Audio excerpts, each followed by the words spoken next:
Hey guys, I'm here sa Surala, South Cotabato, one of the municipality here in the province of South Cotabato. So I'm on my way sa terminal going Coronadal City. Yan. Actually mag-bus ko guys going to Marbel. So lakat-lakat lang ako dali.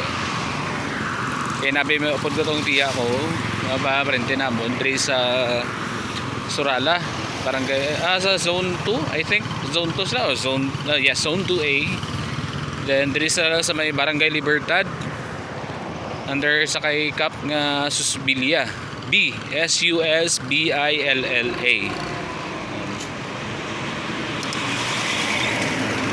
Para kat subong sa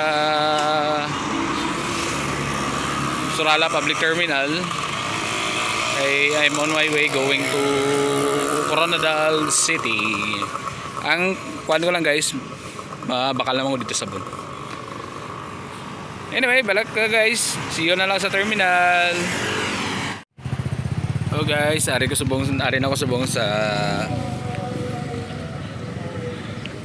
sa Surala Public Terminal, Surala Integrated Public Terminal.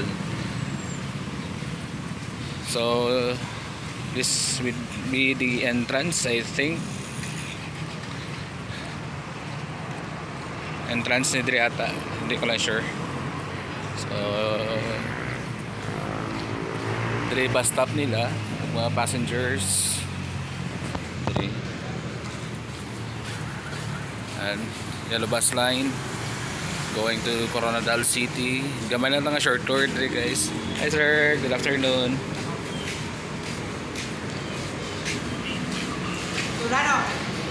Ulan.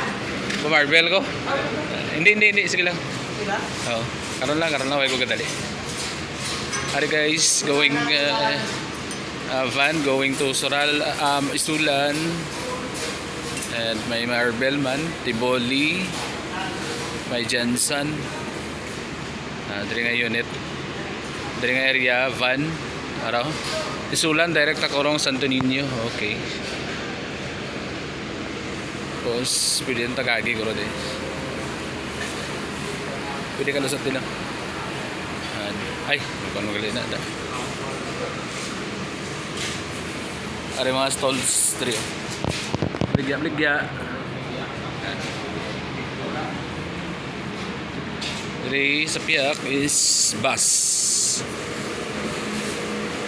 So may bound for Marbel, may bound for Isulan.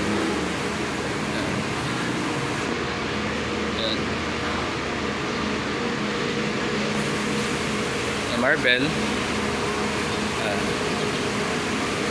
So 3 PM.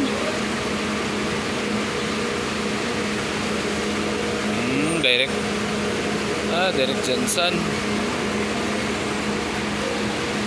And mga stalls. And that's it for now guys. Don't forget to like and subscribe. God bless everyone.